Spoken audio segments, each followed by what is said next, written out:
하나님께서는 이 땅에 두 가지의 공동체 조직을 세우셨습니다. 하나가 가정이고 다른 하나가 교회입니다. 가정은 에덴 동산에서 세우셨고, 교회는 예수 그리스도의 십자가 구속 사건 후에 하나님의 은혜로 예수를 구주로 믿는 사람들, 곧 그리스도인들로 세우셨습니다. 따라서 가정과 교회는 하나님께서 성경을 통해 주신 신앙적 가치와 원리에 의해서 움직여져야 합니다. 그렇지 않으면 가정도 교회도 무너집니다.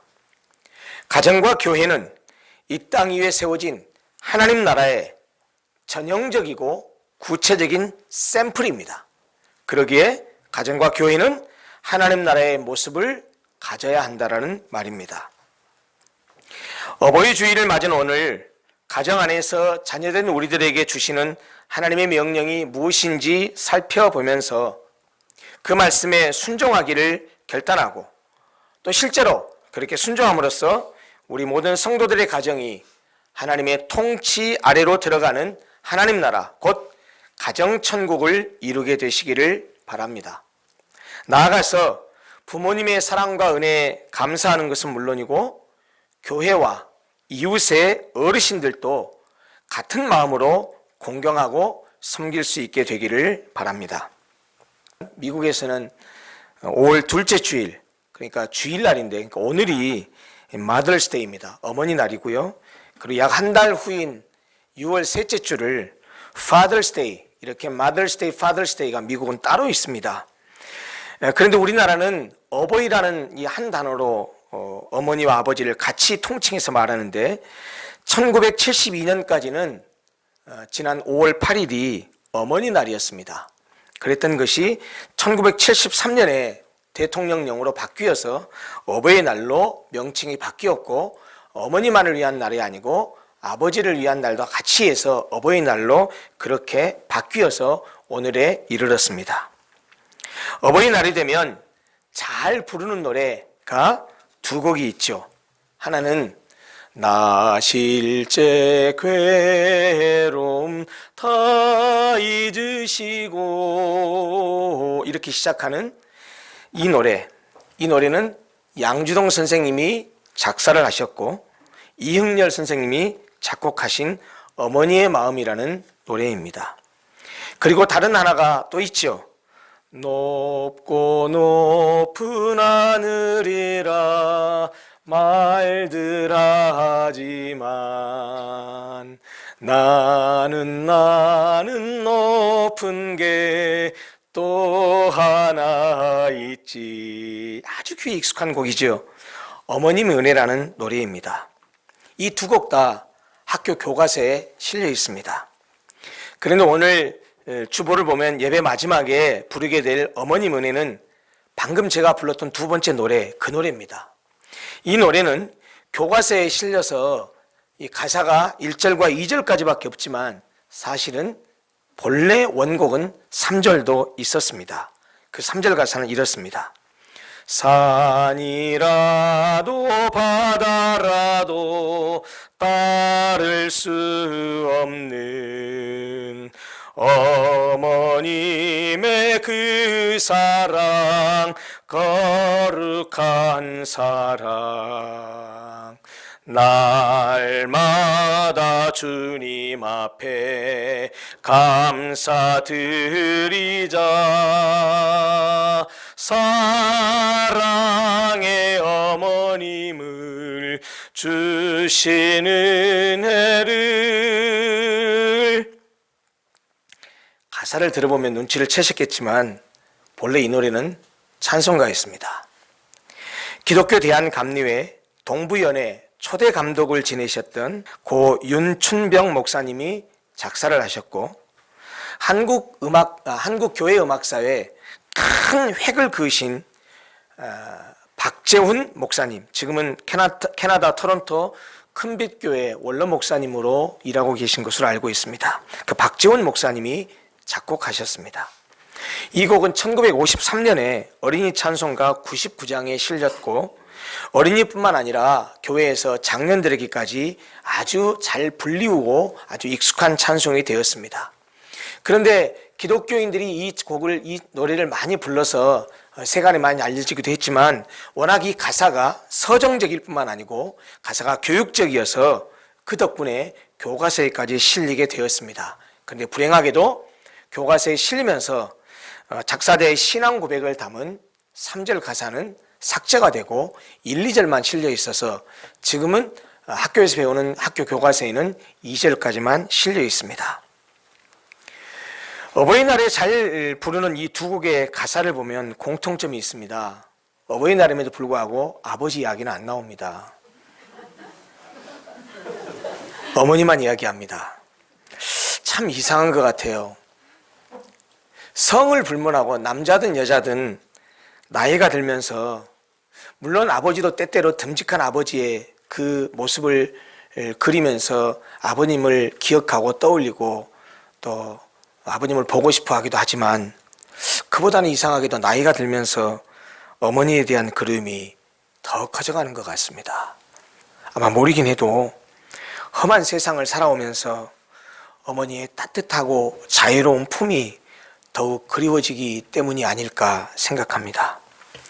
그런데 여러분이나 저나 어리석게도 어렸을 때는 철이 없어서인지 부모님의 사랑을 잘 몰랐었지요. 우리도 나이를 먹고 부모가 되어 자식을 키우다 보니까 어머니 아버지가 이해되고 또 어머니가 더욱 그리워지기 때문일 것이라고 생각합니다.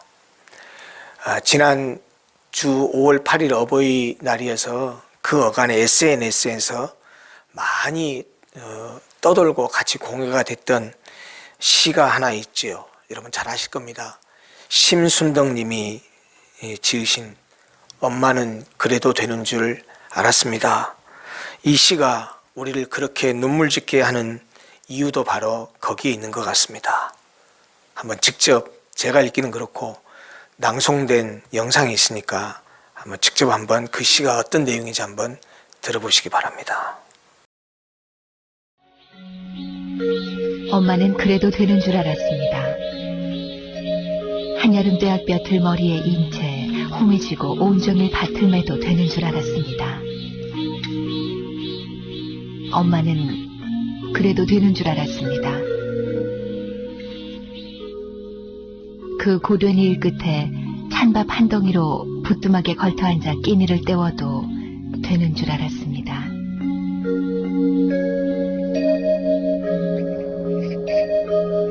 엄마는 그래도 되는 줄 알았습니다. 한겨울 꽁꽁 낸 물에 맨손으로 빨래를 해도 그래서 동상 가실 날이 없어도 되는 줄 알았습니다.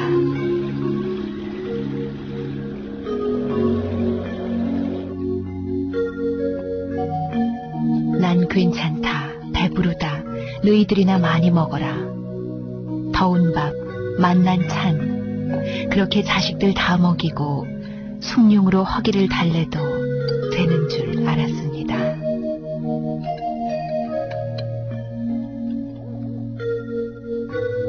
엄마는 그래도 되는 줄 알았습니다.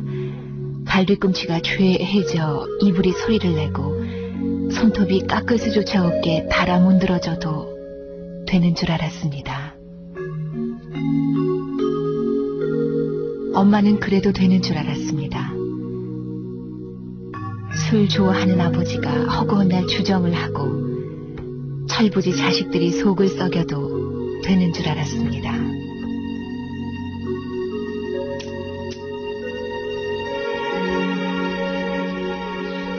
엄마는 그래도 되는 줄 알았습니다.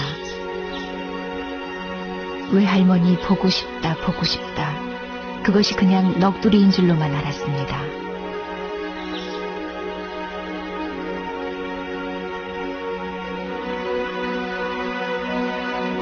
어느 날 아무도 없는 집에서 외할머니 사진을 손에 들고 소리지게 우는 엄마를 보고도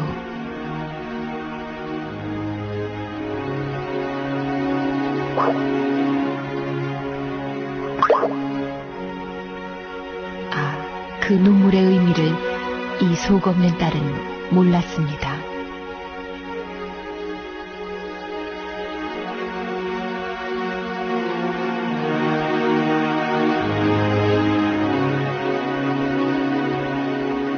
내가 엄마가 되고 엄마가 낡은 액자 속 사진으로만 우리 곁에 남았을 때 비로소 엄마는 그러면 안 되는 것인 줄을 알았습니다. 엄마는 그러면 안 되는 것이었습니다. 이 세상에 부모 없이 태어난 사람은 한 사람도 없습니다. 그래서 우리나라는 전통적으로 부모에 대한 효를 매우 강조해 왔습니다. 효를 중시하는 우리나라의 전통은 500년의 조선시대를 지배했던 유교의 영향 때문입니다. 유교에서는 부모에 대한 효를 도덕 규범의 기초요, 최우선의 가르침으로 삼았습니다. 그러나 유교는 여기에서 그치지 않고 사후의 영원을 바라고 효를 종교화해서 자손에게 반드시 조상 제사를 지내도록 요구합니다. 즉 유교는 부모가 살아있을 때 정성을 다하고 죽은 뒤에는 경외하는 마음으로 제사를 잘 지내고 또한 아들을 낳아서 제사가 끊이지 않도록 하는 것 전체를 효라고 생각했습니다. 유교의 남아선호 사상은 여기에서 생겨난 것입니다. 이렇게 효를 강조하는 유교적 배경 속에 있었던 우리나라는 기독교가 전파되었던 선교 초기에 성경의 가르침을 제대로 이해하지 못하여 기독교를 인륜을 저버린 폐륜적인 종교로 오해하기도 했었습니다.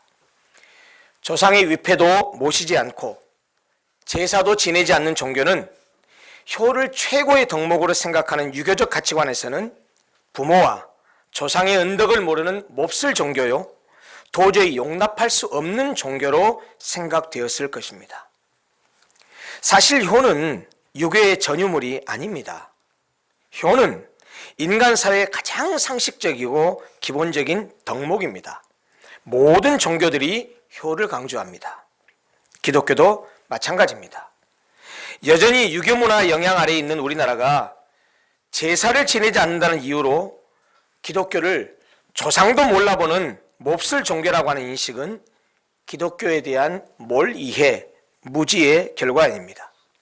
오히려 기독교는 유교보다도, 아니 세상의 어떤 종교보다도 부모에 대한 효와 형제 우애를 중시하고 가정과 가족 구성원들의 사랑의 관계를 매우 강조합니다. 특별히 부모에 대해서 오늘 우리가 읽은 성경 말씀처럼 하나님은 성경을 통해서 우리에게 부모에게 순종해라, 부모를 공경하라 라고 명령하십니다. 성경이 자녀들에게 부모에게 순종하고 공경하라고 명령하는 것은 부모와 자녀 사이의 관계가 하나님과 언약 백성인 이스라엘 사이의 관계와 같아서 하나님의 백성 이스라엘이 하나님께 순종하는 것이 마땅하듯이 자녀들도 부모에게 순종하는 것 역시 마땅한 일이기 때문에 그렇게 명령하십니다. 오늘 본문의 1절 말씀, 자녀들아 주 안에서 너희 부모에게 순종하라, 이것이 옳으니라 라고 말씀하셨을 때 1절에 사용된 순종하라에 해당하는 헬라어 휘파쿠에테라는 단어는 귀를 기울이다, 경청하다 라는 뜻으로 복종하고 받아들이는 행위를 말합니다. 그리고 2절에 내 아버지와 어머니를 공경하라 라고 말했을 때 이 공경하라에 해당하는 헬라어 티마는 하나님과 그리스도에 대해서 사용된 경애, 존경의 의미로서 가치를 높이 평가하다, 경의를 표하다 라는 뜻입니다. 이런 단어가 순종하다 그리고 공경하다, 이 단어가 이런 의미를 포함하고 있다는 말은 부모에게 순종하고 공경하는 것이 곧 하나님을 섬기는 것과 같은 차원임을 우리에게 가르쳐 줍니다. 그래서 구약성경 잠언 23장 22절은 너를 낳은 아비에게 청종하고 내 늙은 어미를 경히 여기지 말지니라 라고 가르치고 있고, 로마서 1장 30절은 부모를 거역하고 불순종하는 것이 이방인이 범하는 악행 중에 하나라고 말씀하고 있으며, 디모데후서 3장 2절은 부모를 거역하는 것을 말세의 징조 중에 하나라고 말씀하십니다. 그런데 부모들에 대한 자녀의 순종은 오늘 본문에 보니까 자녀들아 주 안에서 너희 부모에게 순종하라 라고 말해서 앞에 주 안에서 라는 단서를 붙여놓고 있습니다. 이 구절을 많은 그리스도인들이 잘못 이해하여서 부모에 대한 불순종을 정당화하기도 합니다. 이는 자녀가 부모에게 순종할 때 부모와 자녀가 주종 관계이기 때문에 순종하고 공경하라고 하는 것이 아니라 자녀들은 부모에 대해서 그리스도와 제자의 관계 그리고 그런 기초 위에서 순종하고 공경하라는 그런 의미를 담고 있는 말입니다. 다시 말하면 나이가 많든 적든 어린아이든 어른이든 간에 우리가 그리스도의 제자로서는 주님에게 무조건적으로 순종해야 하듯이 자녀들 역시 어떤 조건 아래에 있든지 부모에게 마땅히 순종해야 한다는 것을 가르치고 있는 말씀입니다. 그런데 적지 않은 그리스도인들이 주 안에서 순종하라는 말씀을 근거로 해서 부모님의 요구나 명령이 반신앙적일 때에는 부모에게 거역하는 것이 마땅하고 그것이 성경적이고 신앙적이라고 생각을 하는데 그것은 본문이 말하는 주 안에서라는 말을 오해한 결과입니다. 부모의 요구나 명령이 설령 반신앙적임에도 불구하고 목숨을 내놓으면서까지 부모에게 순종한, 즉 부모에 대한 절대적인 순종을 보인 전형적인 예는 우리가 너무나 잘 아는 아브라함의 독자 이삭일 것입니다. 아버지가 모리아 산으로 가서 번제를 드리자고 이삭에게 해서 아버지를 따라 나섰던 이삭은 아버지가 자기에게는 번제 나무를 지우게 하시고 아버지 자신은 재물도 없이 손에 불과 칼을 들고 번제를 드리기 위해서 산을 같이 올라가는 것이 이상했습니다. 이삭은 번제를 위해서는 분명히 재물이 있어야 한다는 사실을 알고 있었는데 아버지에게도 자기에게도 재물이 들려있지 않았습니다. 자기는 지금 번제에 쓸 장작을 지고 가고 있고 아버지는 재물을 잡아 죽일 칼과 재물을 태울 이 불을 가지고 가고 있기 때문이었습니다. 그래서 이상하게 생각한 이삭이 아버지 아브라함에게 묻습니다. 아버지, 불과 나무는 있는데 번제할 어린 양은 어디 있습니까? 여러분이 아브라함이라고 한번 생각해 보십시오. 참 속된 편으로 미치고 환장을 노리십니다. 지금 아들을 번제로 바쳐야 되는데 그 아들이 번제할 어린 양이 어디 있냐고 묻습니다. 아브라함이 이렇게 대답하지요. 아들아, 번제할 어린 양은 하나님이 자기를 위하여 친히 준비하시리라. 전후 아무런 설명이 없이 창세기 22장 9절을 보면 그 다음 상황에 대해서 이렇게 성경이 말씀합니다. 들어보십시오. 하나님이 그에게 일러주신 곳에 이른지라. 이에 아브라함이 그곳에 제단을 쌓고 나무를 버려놓고 그의 아들 이삭을 결박하여 제단 나무 위에 놓고 손을 내밀어 칼을 잡고 그 아들을 잡으려 하니 이렇게 말합니다. 여러분, 이때 이삭의 나이가 몇 살이었는지 성경은 명확하게 말하고 있지 않습니다. 초대교회 역사가 요세푸스는 이삭의 나이를 25세라고 추정했습니다. 어떤 성경학자는 이 창세기 22장 이 모리아 산에서 아브라함이 시험받은 사건 바로 직후에 사라가 127세를 향수하고 죽었다는 구절에 근거해서 이 사건은 사라가 죽기 바로 직전에 있었다라고 생각하는 학자들도 있습니다. 그렇다면 사라가 이삭을 낳은 나이가 90세니까 127세가 사라를 향수하고 죽었다면 이삭의 나이는 몇 살이 됩니까? 37살이 됩니다. 그러나 정확하게 전후 문맥이 상황을 설명하고 있지 않기 때문에 반드시 그렇다고 말하기는 어렵습니다. 성경이 명확히 말하고 있지 않기 때문에 속단할 수는 없으나 분명한 것은 번제에 쓸 나무를 치고 산에 오를 정도로 힘이 왕성한 나이였다는 것입니다. 아브라함이 이삭을 100세에 낳았으니까 좀 나이를 줄여서 조금 어린 나이로 가정을 해보십시다. 이삭이 중2 몇 살이죠? 15살입니다. 라고 가정하십시다. 그때 15살이었다는 말이 아닙니다. 전후무역으로 봐서 성경은 명확하게 말하고 있지 않으니까 조금 나이를 줄여서, 왜냐하면 결박을 해서 하려면 좀 어린 나이라고 생각했을 때 나이를 줄여서 한 중2 15살 정도라고 가정해 보십시다. 그러면 아브라함이 몇 살이죠? 아들 이삭이 15살이면 아버지 아브라함도 115살일 겁니다. 가정입니다. 100살이 넘은 노인과 북한의 김정은이가 무서워서 남침을 못한다는 15살짜리 중2가 힘으로 깡으로 싸운다면, 그것도 지금 목숨이 왔다 갔다 하는 상황이라면 누가 이길 것 같습니까? 100살이 넘은 노인이 팔팔한 이 청소년을 이겨낼 수 있을 것 같습니까? 성경에는 이삭이 전혀 반항한 흔적이 없습니다.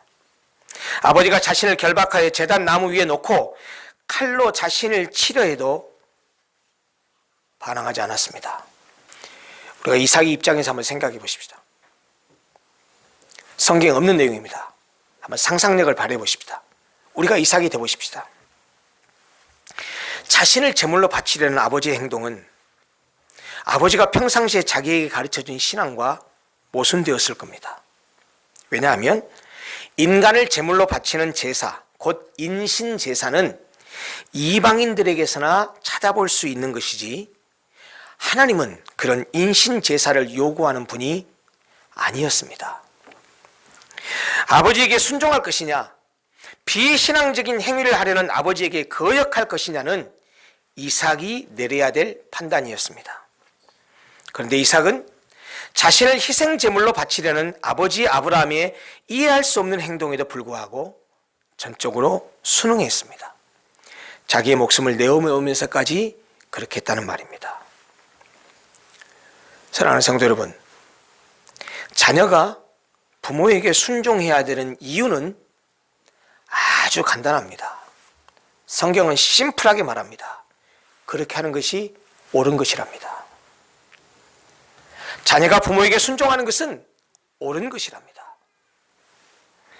본문은 부모를 순종하는 것이 옳고 의로운 행위이며 하나님을 기쁘시게 하는 것이라는 사실을 뒷받침하기 위해서 이어지는 2절과 3절에서 구약의 10계명을 인용합니다.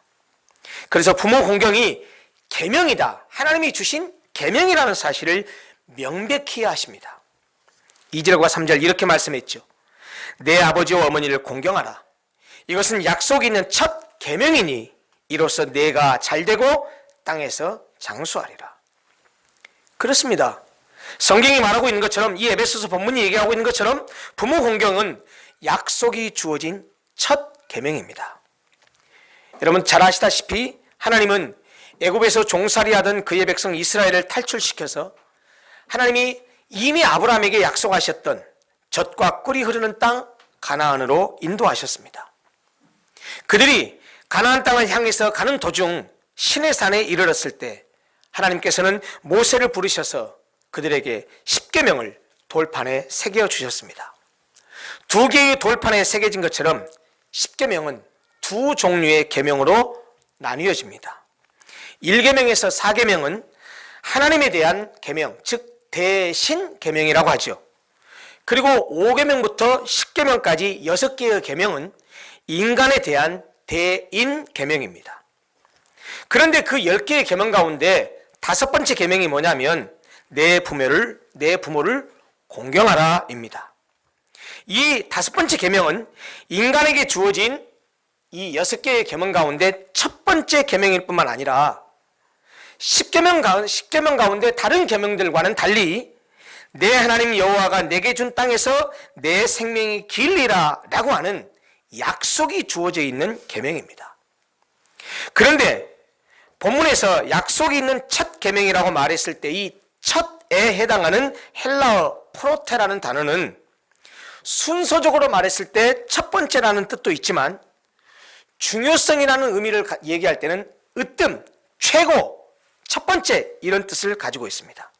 그러므로 첫 계명이라고 말하는 부모 공경은 인간관계의 계명 가운데서 순서뿐만 아니라 중요성에 있어서도 첫 번째요, 으뜸이라는 사실을 가르쳐주고 있습니다. 즉 부모를 공경하는 것은 하나님의 백성들이 인간들 사이에서 지켜야 될 첫째 되고도 가장 중요한 명령입니다. 우리는 성경이 기독교가 인간관계를 매우 중시한다는 사실을 잊어서는 안 됩니다. 성경은 그리스도인들이 다른 사람들과의 관계에서 어떤 자세와 태도를 가지고 사느냐를 믿음의 표현으로 간주합니다. 왜냐하면 하나님에 대한 믿음과 신앙은 반드시 사람들과의 관계에서 나타나기 때문입니다. 따라서 우리는 신앙적인 명분을 내세워서 인간관계를 깨뜨리거나 부모를 경시해서는 안 됩니다. 돈 때문에 인간관계를 깨뜨리면 안 됩니다. 차라리 내가 몇 천만 원, 몇 억을 손해보고 떼이는 한이 있더라도 관계를 파기하면 안 됩니다. 어떤 신앙적인 명분을 내세우더라도 부모나 형제나 교회 안의 지체들을 용납하지 않거나 사랑하지 않고 경시하고 무시하는 것은 결코 어떤 이유로도 정당화할 수 없습니다. 그리고 그런 행동은 신앙적인 행동도 아닙니다. 실제로 예수님은 고르반의 예를 들어서 이렇게 말씀하셨습니다. 마가복음 7장입니다. 들어보십시오. 너희는 이르되 사람이 아버지에게나 어머니에게나 말하기를 내가 드려 유익하게 할 것이 고르반 곧 하나님께 드림이 되었다고 하기만 하면 그만이라 하고 자기 아버지나 어머니에게 다시 아무것도 하여 드리기를 허락하지 아니하여 너희가 전한 전통으로 하나님의 말씀을 폐하며 또 이 같은 일을 많이 행하느니라 하시고. 이게 무슨 말입니까? 율법을 잘한다는 바리새인과 서기관들이 이렇게 했다라는 거예요. 하나님의 말씀만 순종하면 되는 것이지 하나님이 최우선이지 부모 공경은 그다지 중요한 것이 아니지 않냐. 그러면서 하나님께 고르반 하면서 하나님께 드림이 됐어. 나 하나님께 바칠 거 바쳤어. 라고 하고서 그 다음에는 자기 어머니나 아버지에게 아무것도 하여 드리기를 하지 않는다고 한다면 이건 하나님을 잘못 알고 잘못 믿고 있는 것이라는 겁니다. 교회다 11조는 잘하고 헌금은 잘하고 교회 봉사는 잘하면서 아버지 용돈은 드리지 않고 노모님 돌보지 않고 어머니를 찾아뵙지 않고 부모를 우습게 여긴다고 한다면 그것은 신앙이 아니라는 말입니다. 성경은 하나님의 사랑에 근거한 인간과의 원만한 관계를 요구합니다. 자녀로서 부모에 대해서도 마찬가지입니다. 여러분 결코 신앙을 핑계로 신앙생활이나 교회 생활을 핑계로 부모를 공경하는 일을 게을리하거나 부모를 돌아보는 일을 등한시해서는 안 됩니다. 여러분 하나님 사랑은요 인간 사랑하는 겁니다. 하나님을 사랑하는 것은 사람을 사랑하는 겁니다. 아무리 믿음이 좋다고 하는 그리스도인이라고 해도 육신의 부모를 모시지 않고 섬기지 않는다면 그의 행위로 거짓말을 하는 것이고 행위로 하나님을 안 믿는다고 말하는 것과 다를 바 없습니다. 부모 공경과 관해서 얘기하자면 하나님을 섬기는 만큼 부모에게도 효도해야 합니다. 그것이 진짜 믿음입니다. 우리가 하나님을 얼마나 사랑하느냐는 부모님께 얼마나 효도하느냐로 판가름된다고 말해도 과언이 아닙니다. 우리는 부모님에게는 자녀이지만 동시에 우리 자녀들에게는 우리가 부모가 됩니다. 누구나 자기 자녀들에 대해서는 좋은 부모가 되려고 하지요. 그리고 좋은 부모가 되기 위해서 애를 씁니다. 그러나 우리는 자식으로서 부모님들에게는 어떠합니까? 좋은 자식이 되려고 애를 씁니까? 좋은 부모가 되려고 하는 것만큼 좋은 자식이 되려고 애를 씁니까? 자식에게 하는 반만이라도 부모에게 하면 효자 소리 듣는다 하는 말 있지 않습니까? 우리가 부모로서 자식에게 좋은 부모가 되려고 애쓰는 만큼 자식으로서 부모님에게 좋은 자녀가 되기 위해 애쓰고 노력하는 우리가 되었으면 좋겠습니다. 사랑하는 성도 여러분, 우리의 자녀들은 우리가 자녀로서 우리의 부모에게 하는 것을 보고 자랍니다. 그래서 그들도 부모인 우리에게 똑같이 할 것입니다. 자녀들에게 우리가 어떻게 하느냐를 배우면서 자랍니다. 그리고 그들도 부모로서 자기의 자녀들에게 똑같이 할 것입니다. 부모 공경과 관해서 우리가 많이 알고 있는 고려장 얘기를 잘 알잖아요. 물론 이 고려장이라는 것이 일제시대 때 일본 사람들이 만들어낸 이야기다라는 말도 있지만, 이 고려장에 대해서 재미있는 두 가지 얘기가 있잖아요. 하나는 고려장을 하기 위해서 어머니를 뒤에다 짊어지고 아들이 가는데 뒤에 그 지게에 있던 어머니가 자기 옷깃을 찢어가지고 나뭇가지에다 자꾸 걸어놓더라는 것이죠. 그리고 마지막에 가서 그 아들이 이 어머니를 내려놓고 집에 가려고 하니까, 아들아, 네가 집에 돌아가는 길 잃어버릴까 봐 내가 오면서 나뭇가지에 옷을 찢어놨으니까 그거 보고 집 잘 찾아가거라. 또 하나는 그런 이야기가 있죠.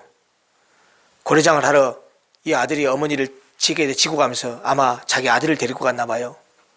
그러고서 거기다 고려장을 하고 지게랑 지팡이랑 두고 오려고 하니까 아들이 챙겨오더라는 겁니다. 그래서 아버지가, 야 이놈아, 그걸 왜 챙겨와? 그랬더니, 아버지, 저도 아버지 여기다 갖다 버려야 될 거 아닙니까? 그랬다는 얘기가 있지요.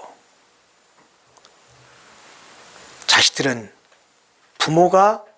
자기의 부모가 그들의 부모에게 하는 것을 그대로 보고 나중에 따라할 겁니다. 지난주에도 말씀드렸듯이 교육은 말로 하는 것이 아닙니다. 행동으로 보여주는 것입니다. 하나님의 자녀된 우리들에게 하나님께서 이렇게 명령하십니다. 너희 부모에게 순종하라. 내 아버지와 어머니를 공경하라. 하나님의 명령에는 순종만이 있을 따름입니다. 그러기에 우리는 자녀에게 주신 하나님의 명령을 따르고 순종해야 됩니다. 부모에게 순종하고 부모를 공경해야 된다는 말입니다. 여러분 가운데는 이렇게 되물을 수 있을 분이 계실지 모르겠습니다. 목사님, 어떡하죠? 나는 부모님 다 돌아가셨는데요.